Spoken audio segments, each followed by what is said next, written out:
അന്യന്റെ ജാഗ്രതകളിൽ നിന്നും അന്യന്റെ സ്വപ്നങ്ങളിൽ നിന്നുമല്ല അറിവ്, അവനവന്റെ സഹജമായ സുഷുപ്തിയിൽ നിന്നും.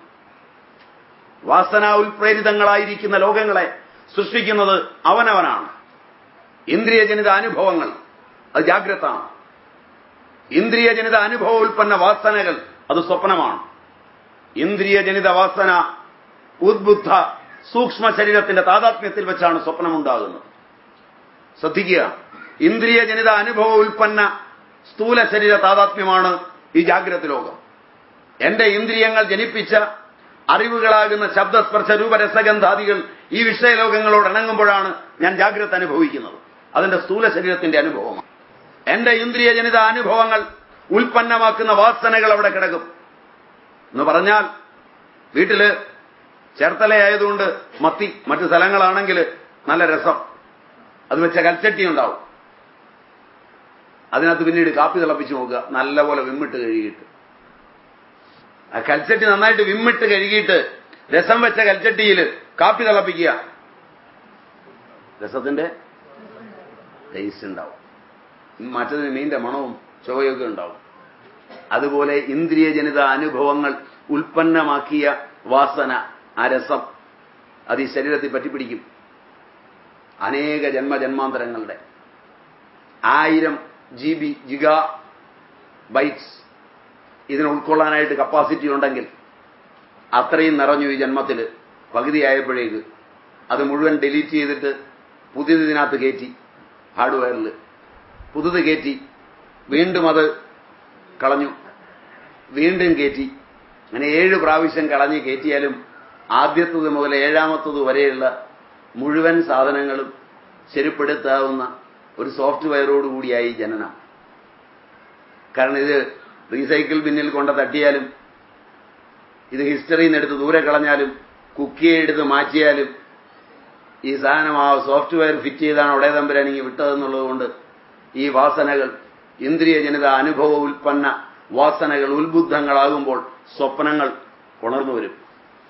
ഇന്ദ്രിയജനിത അനുഭവ ഉൽപ്പന്ന വാസന അനുദ്ബുദ്ധമാണ് കാരണശരീരം. അതിനകത്ത് ഇത് മുഴുവനുണ്ട്. അതാണ് സുഷുപ്തി, അതാണ് അറിയേണ്ടത്, അതാണ് സർവജ്ഞൻ. അതുകൊണ്ടാണ് അതിനെ സർവേശ്വരൻ എന്ന് വിളിച്ചത്. ഏഷ സർവേശ്വര, ഏഷോ അന്തര്യാമി, എല്ലാത്തിന്റെയും ആന്തരികമായ തലത്തിൽ നിന്ന് പ്രവർത്തിപ്പിക്കുന്നത് അവനാണ്. എല്ലാത്തിന്റെയും പ്രഭവം അവനാണ്, എല്ലാത്തിന്റെയും യോനി അവനാണ്. അതുകൊണ്ട് സുഷുപ്തിയെ അറിഞ്ഞിരുന്നാൽ ഈ പണി എളുപ്പമാണ്. സുഷുപ്തിയെ ജാഗ്രതത്തില്, സ്വപ്നത്തില്, സുഷുപ്തിയിൽ വെച്ചറിയുക. പക്ഷെ സുഷുപ്തിക്കും ഒരു പരിമിതിയുണ്ട്. അഗ്രഹണമാണ്, അറിയില്ല. അറിവ് മാത്രമായി തീരണം. അതിന് വാസന അറ്റുപോകണം. വാസന അറ്റുപോകുമ്പോൾ ദൃക്ക് മാത്രമാകും, അറിവ് മാത്രം. ദൃഗ്ദൃശ്യഭേദങ്ങൾ പോകും. പിരിയുന്നിത് ദൃക്കു ദൃശ്യമെന്നിരുപങ്കാർന്ന അഖില പ്രപഞ്ചവും. അറിയുന്നത് ദൃക്ക്, അതേതിനെ അറിയുന്നു, ആയത് ദൃശ്യരൂപമാം. വിദ്യാനന്ദ തീർത്ഥപാദർ. ജാഗ്രതത്തിലുള്ള ഈ ഭുവനം അഴിച്ചു നോക്കണം. ഭുവനത്തെ അഴിച്ചു നോക്കിയാൽ അവശേഷിക്കും അണുക്കളായി ക്രമാൽ. ഭുവനത്തെ അഴിച്ചു നോക്കിയാൽ അവശേഷിക്കും അണുക്കളായി ക്രമാൽ. അവയും പുനരുറ്റു നോക്കിയാൽ അവഭാസിക്കും അഖണ്ഡബോധമായി. വിശ്വം ദർപ്പണ ദൃശ്യമാന നഗരി തുല്യം നിജാന്തർഗതം. അതിന്റെ വിസ്താരം എത്രയുണ്ട്? ചിന്മാത്ര വിസ്താരിതം. അറിവെനിക്ക് എത്രയുണ്ടോ അത്രയും വിസ്താരമായ എന്റെ പ്രപഞ്ചത്തിനുള്ളത്. അതുകൊണ്ട് ഇത് രണ്ടായി പിരിയും. ഒന്നെന്റെ കാഴ്ചയാകുന്ന ദൃശ്യം, 2 കാണുന്നവനായ ഞാൻ. കാഴ്ചയെ അറിഞ്ഞാൽ തീരില്ല, അത് മാറിക്കൊണ്ടിരിക്കും. അറിയാൻ ശ്രമിക്കും തോറും അത് ഓടിപ്പോവും. അപഗ്രഥിക്കും തോറും അന്യമാവും. അറിയും തോറും വേറിട്ടാവും. കാരണം അതിന് സ്ഥായീ ഭാവമില്ല. ഒരിക്കലത് ചെറുതാകും, ഒരിക്കലത് വലുതാകും. ഒരിക്കലത് തരംഗമാകും, വേറൊരിക്കലത് കോർപ്പസിൽസ് ആവും. അതുകൊണ്ട് കുറെ കാലം പഠിക്കും കോർപ്പസ്കുലർ തിയറി. കുറെ കാലത്തേക്ക് ഇത് കോർപ്പസ്കുലർ തിയറി എന്ന് പറഞ്ഞ് പഠിക്കും. പ്രകാശത്തിന്റെ യാത്ര.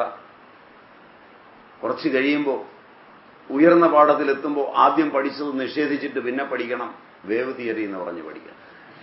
അതും പരീക്ഷ എഴുതണം, ഇതും പരീക്ഷ എഴുതണം. എന്തൊരു കഷ്ടപ്പാടാന്ന് ആലോചിച്ചു. ഇത് കഴിഞ്ഞാൽ രണ്ടും കെട്ടൊരു പ്രകൃതമുണ്ട്. ഇതും അതും ശരിയാണെന്ന് പിന്നെ പറയാം. കോർപ്പസ്കുലർ തിയറി തെറ്റായാൽ രാമന്റെ നോബൽ സമ്മാനം നമ്മൾ തിരിച്ചു കൊടുക്കണം. മോളിക്യൂളർ സ്കാറ്ററിംഗ് ഓഫ് ലൈറ്റ്, ലൈറ്റിന്റെ സ്കാറ്ററിംഗ് പ്രകൃതം അത് കോർപ്പസിൽസ് ആയതുകൊണ്ടാണ്. വേവ് തിയറി ആണെങ്കിൽ പറ്റില്ല. അപ്പം നമുക്കിത് രണ്ടും പിള്ളേരെ പഠിപ്പിക്കാതിരിക്കാൻ പറ്റില്ല. നമുക്ക് ആകെ കിട്ടിയ ചില്ലുവാനും നോബൽ സമ്മാനങ്ങളിൽ ഒന്നാണത്. ശരിയാണോ എന്നൊക്കെ ആലോചിച്ചു പോകും. അപ്പൊ ഇതിന്റെ ചരിത്രമൊക്കെ നമ്മുടെ പിള്ളേർ പഠിക്കണം. അപ്പൊ ദൃശ്യത്തെ പഠിക്കാൻ പോയി കഴിഞ്ഞാൽ ഇത് തീരില്ല. എല്ലാ ദൃശ്യവും ദൃക്കിൽ അവസാനിക്കും. അതറിഞ്ഞാൽ ദൃശ്യങ്ങൾ അറിയാൻ എളുപ്പമാണ്. കാരണത്തെ അറിഞ്ഞാൽ കാര്യം എളുപ്പമാണ് അറിയാൻ. മണ്ണിനെ പഠിച്ചവന് ഘടം പഠിക്കാൻ എളുപ്പമാണ്. സ്വർണത്തെ പഠിച്ചവന് കവചകുണ്ടലങ്ങളെ പഠിക്കാൻ എളുപ്പമാണ്.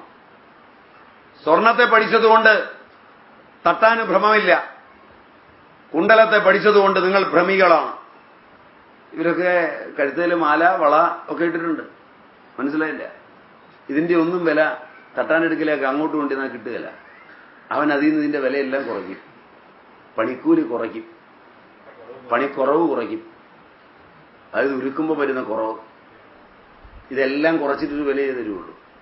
വീണ്ടും അതേ ആളിൽ നിന്ന് അപ്പുറത്തുനിന്ന് അതങ്ങോട്ട് കൊടുത്ത് വേറൊരെണ്ണം എടുക്കുമ്പോൾ പണിക്കൂലി കൂട്ടും, പണിക്കുറവിന് കാശ് എടുക്കും. ഞങ്ങളുടെ ഒരു സ്വാമി വലിയ ഭക്തനായിരുന്നു. അദ്ദേഹം ഒരു 15 പവന്റെ ഗണപതി, ഒരു 30 പവന്റെ എലിയുടെ പുറത്തായിരുന്നത്. ഗണപതിയുടെ വാഹനം എലിയാണെന്നറിയാമോ? 30 പവൻ എലി, 15 പവൻ ഗണപതി. പൂജ എങ്ങനെ കൊണ്ടുപിടിച്ച് നടത്തുമ്പോഴാണ് മകളുടെ കല്യാണത്തിന് കാശില്ലാതായി.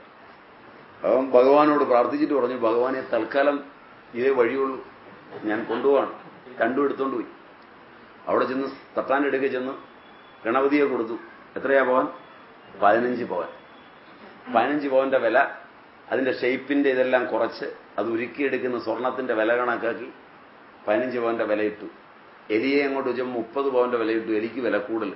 പറഞ്ഞു, ഇതെന്റെ സ്വാമിയാണ്, മറ്റത് അദ്ദേഹത്തിന്റെ വാഹനമാണ്, വില കൂടുതൽ ഇതിനല്ലേ കിട്ടുന്നത്.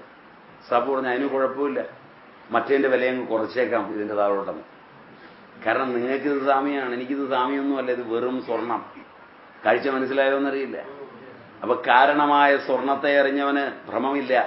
കാര്യമായിരിക്കുന്ന മാലയും വളയും കുണ്ടലവും അറിഞ്ഞവൾ ഭ്രമിക്കും, കാശു പോകും. അപ്പോൾ ചെറുപ്പത്തിലെ കാര്യം പഠിച്ചിട്ടുണ്ടെങ്കിൽ കാരണത്തിൽ ഭ്രമിക്കില്ല, വസ്ത്രത്തിൽ ഭ്രമിക്കില്ല. കാരണം അത് നൂല, വസ്ത്രം തന്നെ ഇല്ല. അതുകൊണ്ട് പണ്ടുള്ളവരിത് ഉടുത്തത് നഗ്നത മറയ്ക്കാനാണ്, നിങ്ങൾ ഉടുക്കുന്നത് അത് അലങ്കരിക്കാനും. ഇതിന് കാരണം അതിന്റെ ഉപഭോഗം നിങ്ങൾക്കറിയില്ല. ഇതതിന്റെ വ്യത്യാസം. അപ്പൊ കാര്യത്തിൽ കാരണമിരിക്കുന്നു എന്നറിഞ്ഞിട്ട് കാര്യത്തെ പഠിക്കുക. കാരണം ബോധമാണ്, കാര്യമാണ് ജഗത്ത്. കാര്യകാരണങ്ങളുടെ ഈ മാറ്റം മറിച്ചിലുകൾ അറിയുമ്പോൾ ബോധം മാത്രമാകും. സമസ്തവും ബോധത്തിൽ അസ്തമിക്കും. ഏകകാരണമായ ബോധത്തിൽ ഈ വിശ്വം എപ്പോൾ വിലയം പ്രാപിക്കുന്നു അപ്പോൾ അവൻ തുര്യത്തെ എറിയുന്നു. അവിടെ അതിന്നതാണെന്ന് പറയാനാവില്ല.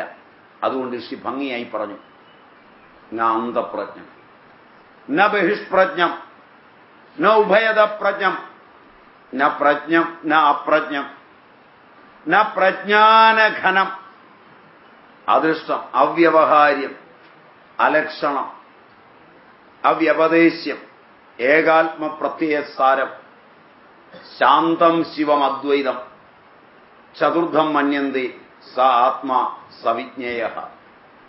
ഇതാണ് അതിന്റെ കളി. 4 അവസ്ഥ ഞാൻ ഏതാണ്ടൊന്ന് ഓടിച്ച് പറഞ്ഞു. എത്ര നിങ്ങൾക്ക് മനസ്സിലായി എന്നൊന്നും എനിക്കറിയില്ല. അതുകൊണ്ട് 4 അവസ്ഥയുണ്ട് ജീവന്. ഈ 4 അവസ്ഥയെ സമഗ്രമായി ചേർത്തതിനെയാണ് ജീവൻ എന്ന് പറയുന്നത്. ഇതിന്റെ ഒരവസ്ഥയിൽ നിന്ന് കളിച്ചിട്ട് ഒരു കളിയില്ല. ജാഗ്രത്തിനെ അറിയണം, അതിൽ നിന്ന് ബോധത്തെ പിൻവലിക്കാൻ പഠിക്കണം. സ്വപ്നത്തെ അറിയണം, അതിട്ട് ജാഗ്രതയിൽ കളിക്കാനും കളിപ്പിക്കാനും പഠിക്കണം. അതിൽ നിന്ന് പിൻവലിയാൻ അറിയണം. സുഷുപ്തിയെ അറിയണം, സുഷുപ്തിയുടെ തലത്തെ മനസ്സിലാക്കണം. അത് ചിതാഭാസനാണെന്ന് മനസ്സിലാക്കണം.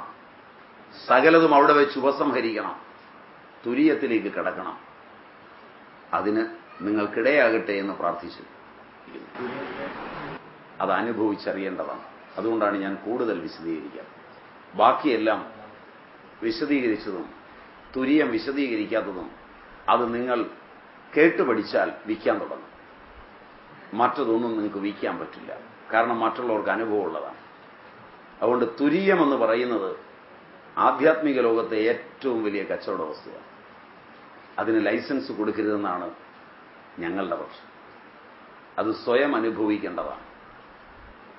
ഇപ്പോഴത്തെ ഏറ്റവും വലിയ പ്രശ്നം, ഇതൊക്കെ മാർക്കറ്റിൽ ഇഷ്ടം പോലെ കിട്ടും, വെബ്സൈറ്റുകളിൽ വരെ. ചിലപ്പോൾ ഭ്രാന്തന്മാരെയും സൃഷ്ടിക്കും. അതുകൊണ്ട് അതിനിടയാവരുത്. മനുഷ്യനായി ഇവിടെ ജീവിക്കുക. ജാഗ്രത തൃപ്തിയായി കഴിഞ്ഞിട്ട് മതി സ്വപ്നത്തിലേക്ക് കയറിപ്പറ്റ. ഇല്ലെങ്കിൽ കുടുംബ വ്യവസ്ഥകൾ താറുമാറും.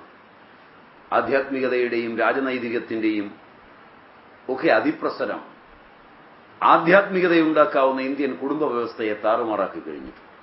പിതാവ്, മാതാവ്, ഭാര്യ, ഭർത്താവ്, മക്കൾ തുടങ്ങിയ പാരസ്പര്യങ്ങൾ അറ്റുപോവുകയും മകനോടൊരു കാര്യം പറയാൻ താൻ പറഞ്ഞാൽ കേൾക്കുകയില്ലാത്ത മകനെ കേൾപ്പിക്കുവാൻ പുറത്തുനിന്ന് ആളുകൾ വരേണ്ടതുമായ കുടുംബങ്ങൾ ഉണ്ടായി കഴിഞ്ഞിരിക്കും. സാറേ സാറ് പറഞ്ഞാൽ അവൻ കേൾക്കും. എൻ്റെ മകനാണെന്ന് പറഞ്ഞിട്ട് കാര്യമൊന്നുമില്ല. സ്വാമിജി, എനിക്കൊരു മകനുണ്ട്, ഒന്ന് ഉപദേശിക്കണം. സ്വാമിജി ഉപദേശിച്ചാൽ കേൾക്കും. അതൊരു രാഷ്ട്രത്തിന്റെ ചേതന അറ്റുപോകുന്ന മുഹൂർത്തമാണ്. പാരമ്പര്യ ജനിതകത്തിന് പരിണാമം വരുമ്പോൾ സംഭവിക്കുന്നതാണ്. വർണ്ണസങ്കരത്തിന് കാരണമാണ്. വൃദ്ധിക്ഷയങ്ങൾ ഒരുമിച്ചിരിക്കുന്നത് കൊണ്ടാണ്. അതുകൊണ്ട് പഠിക്കാവുന്നിടം വരെ മാത്രമേ ഇപ്പോൾ പഠിക്കാം. പഠിച്ചു കഴിഞ്ഞ് അത്രയും പഠിച്ചത് വെച്ച് മുന്നോട്ട് പോവുക. സ്വയം കണ്ടെത്തുക, അനുഭവിക്കുക. അതിന് ശ്രമിക്കുമ്പോൾ, അതിന്റെ സാധനയിലൂടെ പോകുമ്പോൾ സംശയം തോന്നിയാൽ അറിയാവുന്നവരെ കാണുക. ഉത്തിഷ്ഠത, ജാഗ്രത, പ്രാപ്യവരാന്നിബോധത. പ്രാതസ്മരണീയനും ബഹുമാന്യനുമായ സ്വാമിജിയോട് അല്പം വിയോജിച്ചുകൊണ്ട് എഴുന്നേൽക്കുക. ഉത്തിഷ്ഠത, ജാഗ്രത, ഉണരുക. പ്രാപ്യവരാൻ നിബോധത, വരാൻ പ്രാപ്യ നിബോധത. തന്റെ മുമ്പേ സഞ്ചരിച്ച പാരമ്പര്യമുള്ളവന്റെ പിന്നാലെ സഞ്ചരിച്ച് നേടുക. സ്വാമിജിയുടെ ഇംഗ്ലീഷ് ഇങ്ങനെ ആയിരുന്നില്ല. Arise, awake and stop not till the goal is reached. ബഹുമാന പുരസരം സ്വാമിജിയോട് വിയോജിച്ചുകൊണ്ട്, അല്പം പോലും ബഹുമാനം കുറയ്ക്കാതെ, അത് പഥ്യമല്ല എന്ന് ഉറക്കെ പറഞ്ഞുകൊണ്ട് എഴുന്നേൽക്കുക, ഉണരുക. ശ്രേഷ്ഠന്മാരെ പ്രാപിച്ച് ശുദ്ധമായി ലക്ഷ്യത്തിലെത്തുക. കാലമൊക്കെ മനസ്സിന്റെയാണ്. ഇപ്പോഴത്തെ കാലത്ത് കള്ളന്മാരുണ്ട്. നമുക്ക് പറ്റിയതാണെങ്കിൽ നമ്മൾ അവിടെ ചെന്ന് വീഴും. ലോകത്ത് എല്ലാ കാലത്തും കള്ളന്മാരുണ്ട്, നല്ലവരുണ്ട്, ഒക്കെയുണ്ട്. നമുക്ക് പറ്റിയതാണ് നമുക്ക്. നിങ്ങൾ കള്ളമാണ് ആഗ്രഹിക്കുന്നതെങ്കിൽ കള്ളനായ എനിക്കിവിടെ വന്ന് നല്ലൊരു കച്ചവടം ചെയ്തിട്ട് പോകാൻ പറ്റും. അത് നിങ്ങൾക്ക് അർഹിക്കുന്നതാണ്. ഓരോരുത്തരും അർഹിക്കുന്നതേ കിട്ടുള്ളൂ.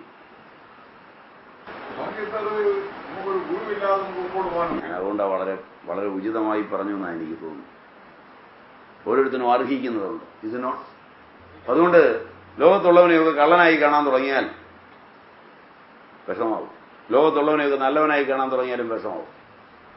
ഇത് നമുക്ക് അർഹിക്കുന്നതാണെന്ന് വിചാരിച്ചുകൊണ്ട് സ്വീകരിച്ചുകൊള്ളുക.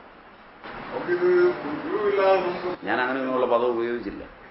ഞാൻ പറഞ്ഞതിന്റെ അർത്ഥം മനസ്സിലായെങ്കിൽ ശ്രേഷ്ഠന്മാരായവരെ പിൻപറ്റി പോകാൻ പറഞ്ഞാൽ ഗുരുവിലൂടെ പോകാൻ തന്നെയാണ് പറഞ്ഞത്. Is not. അങ്ങനെയല്ലേ അർത്ഥം മനസ്സിലാക്കി? അതിൽ ഗുരു ആരാണ്, ഏതാണ്, അതൊക്കെ നിങ്ങൾക്ക് അർഹതയുള്ളത് നിങ്ങൾക്ക് കിട്ടും. അതുകൊണ്ട് വളരെ ശ്രദ്ധിച്ച് മാത്രം ഈ വഴിയെ പോവുക. ജാഗ്രത് സ്വപ്നങ്ങളെ നിരന്തരമായി ദർശിക്കുക. നിങ്ങളുടെ ജാഗ്രത്തിന്റെ ഓരോ പദ്ധതിയും ഓരോ പകലും രാവായി എരിഞ്ഞടങ്ങുന്നതിന് മുമ്പ് അപഗ്രഥിക്കുക.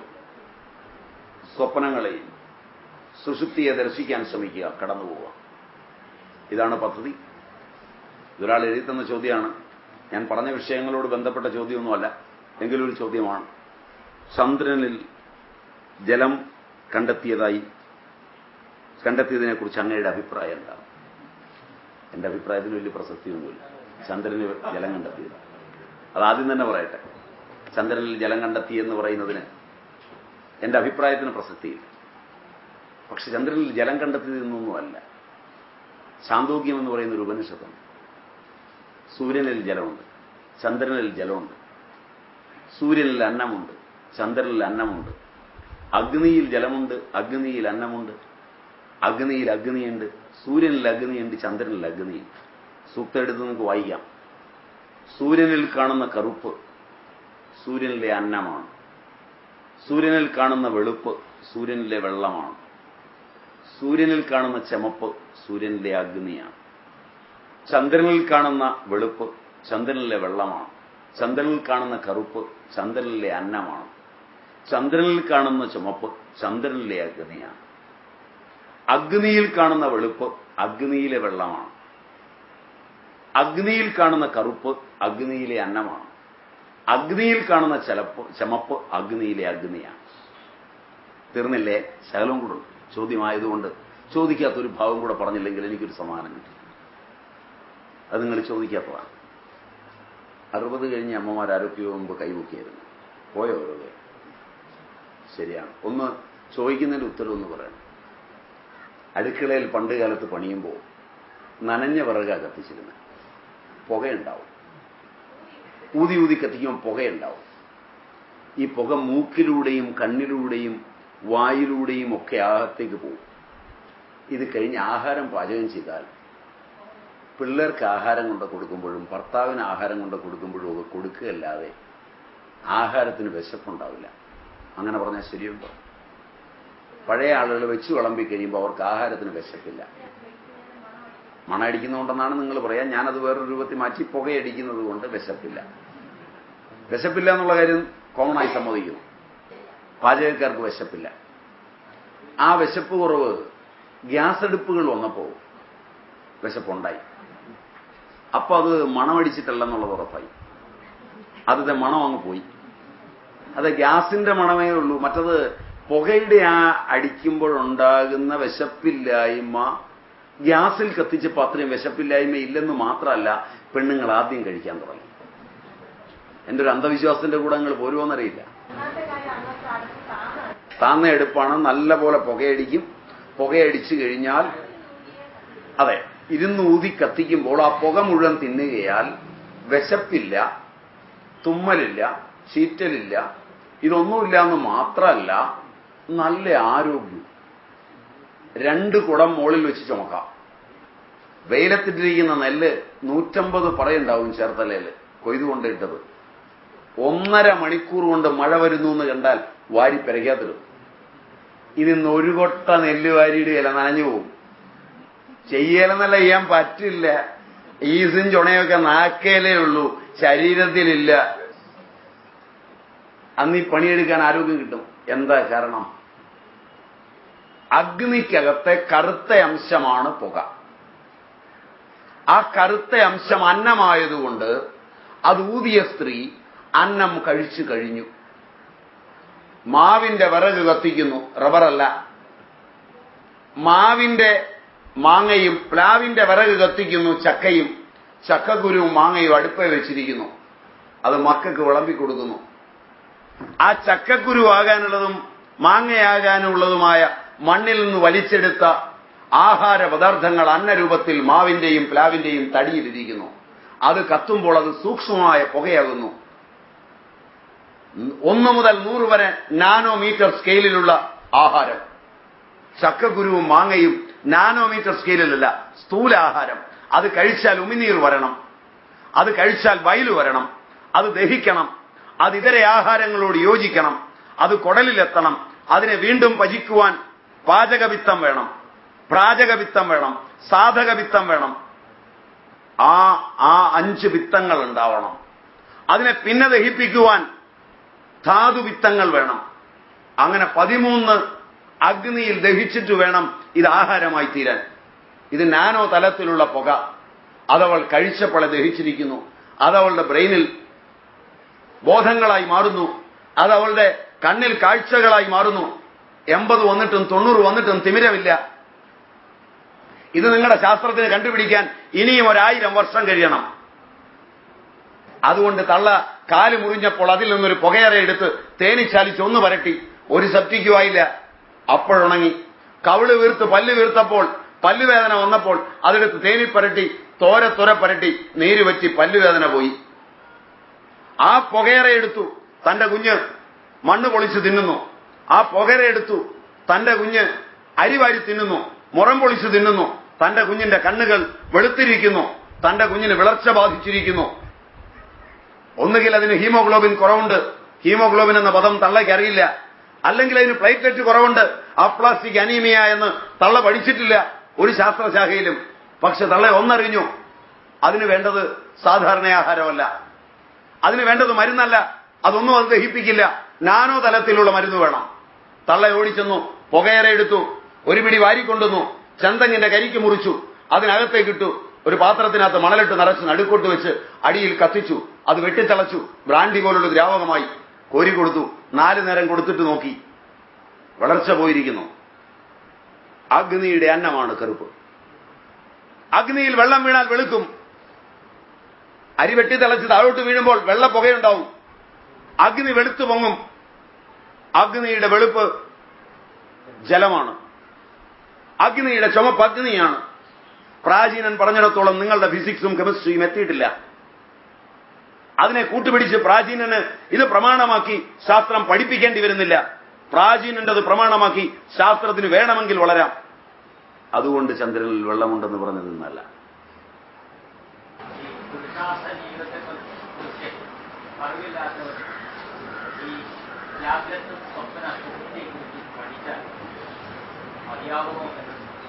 പഠിച്ചാൽ നല്ലതാണ്, കുറച്ചൊക്കെ പ്രയോജനം ചെയ്യും. പുരുഷാർത്ഥം അറിഞ്ഞ് പഠിക്കുകയാണെങ്കിൽ കൂടുതൽ നന്നായിരിക്കും.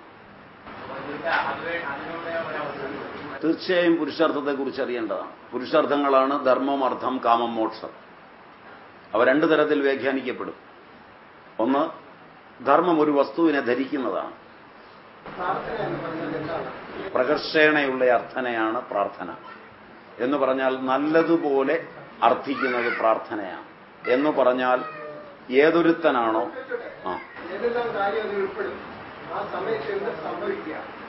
ഏതൊരുത്തനാണോ അന്യചിന്തകളെല്ലാം വിട്ടിട്ട് പൂർണ്ണമായും തന്റെ നാഥനായോ താൻ തന്നെയായോ എല്ലാത്തിൻ്റെയും സ്രഷ്ടാവായോ ഒരു ഈശ്വരനെ പ്രാർത്ഥിക്കുന്നത്, ഉപാസിക്കുന്നത്, അവന്റെ യോഗവും ക്ഷേമവും എല്ലാം ആ ഈശ്വരൻ നോക്കും. കണ്ടീഷൻ ഒന്നേ ഉള്ളൂ, അനന്യമായിരിക്കണം ഉപാസന, അനന്യമായിരിക്കണം. വേറെ ഒന്നിനെയും ആശ്രയിക്കാതെ, വേറെ ഒന്നിലും മനസ്സ് വ്യാപരിക്കാതെ, അതിനാണ് ശരിക്ക് പ്രാർത്ഥന എന്ന് പേര് പറയുന്നത്. അത് പിന്നെ വന്ന് നമുക്ക് നേരം കിട്ടുമ്പോൾ ബാക്കി കർമ്മ വിഭാഗങ്ങളുടെയും കർമ്മ വിപര്യങ്ങളുടെയും ഇടയിൽ ഒന്ന് വിളിക്കാനുള്ള കേന്ദ്രം. അതിനൊന്നും പ്രാർത്ഥന എന്നർത്ഥം പറഞ്ഞാൽ ശരിയല്ല, പ്രകർഷേണയല്ല അവിടെ അർത്ഥിക്കുന്നത്. അങ്ങനെയൊക്കെ ചെയ്യാൻ പറ്റുമെന്നാണല്ലോ പ്രാർത്ഥിക്കുന്നതുകൊണ്ട് മനസ്സിലാക്കേണ്ടത്. ഫലം ഉണ്ടാകുമോ എന്നുള്ളതാണ് അന്വേഷിക്കേണ്ടത്. അതുകൊണ്ടാ പറഞ്ഞേ, ഞാൻ നിനക്ക് വേണ്ടി പ്രാർത്ഥിക്കുന്നു എന്ന് പറയുമ്പോൾ നിനക്ക് വേണ്ടി ഞാൻ പ്രാർത്ഥിച്ചാൽ ഫലമുണ്ടാകുമോ എന്ന് മാത്രമാണ് ആലോചിക്കേണ്ടത്. പ്രാർത്ഥിക്കാൻ പറ്റുമെന്നുള്ളത് തീർച്ചയാണ്. അതെ, അതുകൊണ്ടാ പറഞ്ഞ അതിന് ഫലമുണ്ടാകുമോ എന്ന് ചിന്തിക്കേണ്ടതാണ്. പിന്നെ പ്രാർത്ഥിക്കുന്നയാൾ അന്യന് വേണ്ടി പ്രാർത്ഥിക്കുമ്പോൾ ഹൃദയം പങ്കുവഹിക്കുന്നത് എങ്ങനെയാണെന്നും ആലോചിക്കേണ്ടതാണ്. കാരണം വ്യഥയാണ് പ്രാർത്ഥനയ്ക്ക് അടിസ്ഥാനമെങ്കിൽ വ്യഥ പ്രൊഫഷണലായി ഉണ്ടാകുമോ എന്ന് ആലോചിക്കേണ്ടതാണ്. അതൊക്കെ നിങ്ങൾ ആലോചിച്ച് കണ്ടുപിടിക്കേണ്ടതാണ്, എന്നെ കൊണ്ട് പറയിപ്പിക്കരുത്. ധ്യാനവും യോഗയും ഒക്കെ അവനവന് വേണ്ടി ചെയ്യുന്നതാണ്. പ്രാർത്ഥനയും അവനവന് വേണ്ടി ചെയ്യുന്നതാണ്. ചെയ്താൽ ഫലം ഉണ്ടാവും. കാരണം ലോകത്തൊരാൾ അയാളുടെ ശാന്തിക്ക് പ്രാർത്ഥിക്കുന്നുവെങ്കിൽ അയാളുടെ ചുറ്റുപാടുകൾ തന്നെ ശാന്തമാകും. അത് പിന്നെ മറ്റൊരാളിന് വേണ്ടി പ്രാർത്ഥിക്കണമെന്നില്ല.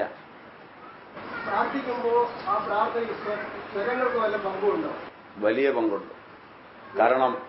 കാരണം കൃത്യമായി നിങ്ങളുടെ നാഡികളെയും നിങ്ങളുടെ ശരീരത്തെയും ഒക്കെ ഉൾപ്പെടുത്തിയാണെങ്കിൽ അവയ്ക്ക് പങ്കുണ്ട്. എന്ന് വെച്ച് അവയില്ലാതെ പ്രാർത്ഥിച്ചാലും കുറേയൊക്കെ ഫലം കിട്ടും.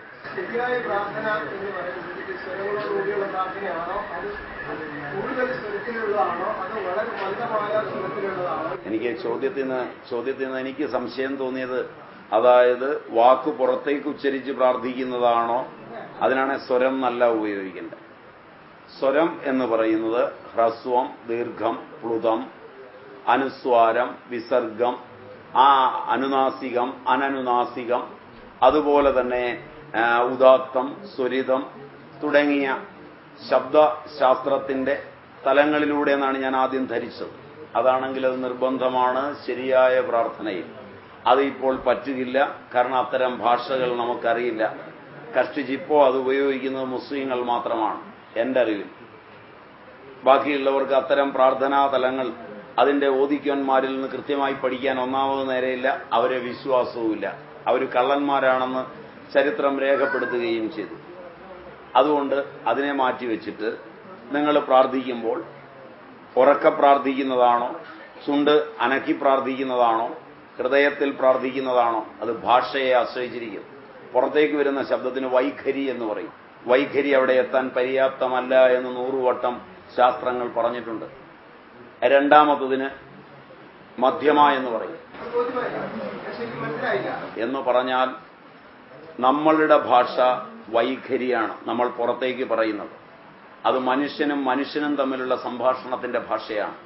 അത് ഓരോ ദേശക്കാർക്കും വ്യത്യസ്തമാണ്, ഓരോ സ്വഭാവന്മാർക്കും വ്യത്യസ്തമാണ്, ഓരോ പ്രായക്കാർക്കും വ്യത്യസ്തമാണ്, ഓരോ തൊഴിലുള്ളവനും വ്യത്യസ്തമാണ്. ഇതിനകത്ത് ഒരേ തൊഴിലുള്ളവർ തമ്മിൽ ആശയവിനിമയം ചെയ്യുന്ന ഒരു ഭാഷ മറ്റൊരു തൊഴിലാളിക്ക് അതേ ഭാഷ മനസ്സിലായി എന്ന് വരില്ല. Is it right? അത്തരം ഭാഷയിൽ വൈഖരിയിൽ പറഞ്ഞു കഴിഞ്ഞാൽ സർവനിയന്താവായിരിക്കുന്ന ഒരു ഈശ്വരൻ മനസ്സിലാക്കും എന്ന് വിശ്വസിക്കുന്നത് നല്ലതാണ്. കുറച്ച് പ്രയോജനവും ഉണ്ടായേക്കാം.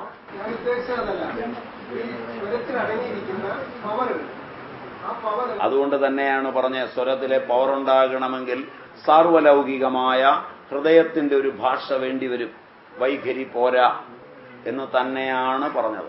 മറിച്ച് ഹൃദയത്തിൻ്റെതാണെങ്കിൽ അതിന്റെ ഏറ്റവും നിശബ്ദതയിൽ പരാ എന്ന് പറയും.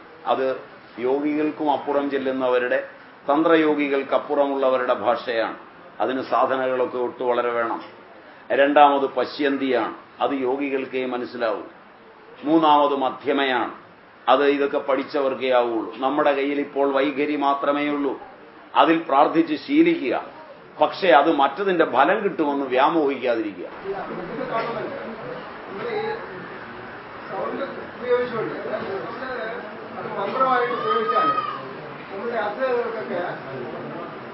മന്ത്രത്തിന്റെ കഥ വേറെയാണ്. മന്ത്രങ്ങളും വൈഖരിയും തമ്മിൽ വ്യത്യാസമുണ്ട്. മന്ത്രങ്ങൾക്ക് കൃത്യമായ ആവൃത്തിയുണ്ട്. അതുകൊണ്ട് അതിന് കൃത്യമായ രൂപമുണ്ട്. അത് വേറെയാണ്. അതിനെക്കുറിച്ച് വേറെയാണ് പഠിക്കേണ്ടത്. ഇതെല്ലാം കൂടെ കലർത്തിയാകെ നിങ്ങൾ സംഘർഷത്തിൽ പെടരുത്. മന്ത്രങ്ങളെ സംബന്ധിച്ചിടത്തോളം അതിന് അതിൻ്റെതായ ശക്തിയുണ്ട്. പക്ഷേ മന്ത്രം ഉരുവിട്ട് സാധന ചെയ്ത് അത് ഹൃദയത്തിന്റെ ഭാഷയാക്കി മാറ്റിയവൻ ഉച്ചരിക്കുമ്പോൾ, അല്ലാതെ ആരെങ്കിലും കയറി ഉച്ചരിച്ചാൽ അത് മന്ത്രാവില്ല. അതിന്റെ ഉപദേശങ്ങൾ, അതിന്റെ ആദേശങ്ങൾ, അതിന്റെ ദേവത, അതിന്റെ ഋഷി, അതിന്റെ ഛന്ദസ്, അതിന്റെ അംഗന്യാസം, അതിന്റെ കരന്യാസം, ഇതെല്ലാം അതിനകത്ത് പ്രശ്നമാണ്. അല്ലാതെ ആർക്കെങ്കിലും രസം തോന്നി സംസ്കൃതത്തിലാണെന്ന് തോന്നിയിട്ട് ഉടനെ തന്നെ ഓം നിർമ്മലാനന്ദായ പരബ്രഹ്മണേ നയ നമ. ആരാണ് ഈ മന്ത്രം കണ്ടുപിടിച്ചത്? ആരാണിതിന്റെ ഋഷി? എന്താണ് അതിന്റെ ദേവത? എന്താണ് അതിന്റെ ധ്യാന ശ്ലോകം? അങ്ങനെ കണ്ടുപിടിക്കുന്നതല്ല. ഇപ്പൊ ഞങ്ങളുടെയൊക്കെ ഇടയിൽ ഇത്തരം ഒരുപാട് മന്ത്രമുണ്ട്. അതൊക്കെ ജപിച്ചാൽ ഫലം കിട്ടുമോ എന്നാണെങ്കിൽ ഞാൻ ഉത്തരം പറയാതിരിക്കുന്നതാണ് നിങ്ങൾക്ക് സുഖം. അത് കാണും. ആ അനുഭവങ്ങളെ ചോദ്യം ചെയ്യുന്നത് അനുഭവം ഇങ്ങനെ ഉറക്കെ പറയേണ്ടതല്ല. അനുഭവം അവനവന് പ്രയോജനപ്പെടട്ടെ. അത് കാരണം എന്താ വെച്ചാൽ അനുഭവം ഉണ്ടായിക്കഴിഞ്ഞ് സംശയം ചോദിക്കരുത്. അനുഭവം ഒരാൾക്ക് ഉണ്ടായിക്കഴിഞ്ഞ് സംശയം ചോദിച്ചാൽ സംശയം ചോദിക്കുന്നയാൾ ഉത്തരം പറയുന്നതിൽ നിന്ന് ശങ്ക ഉണ്ടാകാൻ ഇടയാകരുത്. അനുഭവം നല്ലതാണ്. അനുഭവമുള്ളവർ ഒരനുഭവവും സംശയമായി ചോദിക്കരുത്. എനിക്ക് അനുഭവം ഉണ്ടെന്ന് പറയണം. നിങ്ങളും കൂടെ ഈ അനുഭവം കിട്ടണം, ഇതിന് വരണം എന്ന് പറയണം. നല്ലതാണ്. അത് ശരിയായ വഴിയാണ്. മറ്റത് അനുഭവമുള്ള ഒരാൾ അനുഭവിച്ചു കഴിഞ്ഞിട്ട് സംശയം ചോദിച്ചാൽ ഇറ്റ് ഈസ് റോങ്. അതെ, അത് ദോഷവശമില്ല. കാരണം എന്താ വെച്ചാൽ അനുഭവം ഉണ്ടല്ലോ. ഞാൻ പഞ്ചസാര കഴിച്ചു, മധുരമാണെന്ന് അറിഞ്ഞു. പഞ്ചസാരയ്ക്ക് മധുരമാണോ എന്ന് ഇനി വേറൊരുത്തിനോട് ചോദിച്ചറിയണം. അവൻ പറയാ ഞാൻ പഞ്ചസാര കഴിച്ചിട്ട് കയ്പാണ് എന്ന് പറഞ്ഞു കഴിഞ്ഞാൽ നമ്മൾ ശങ്കയില്ലേ? ഒരിക്കലും സംശയിക്കണ്ട. കിട്ടിയ അനുഭവങ്ങളൊന്നും സംശയിക്കരുത്.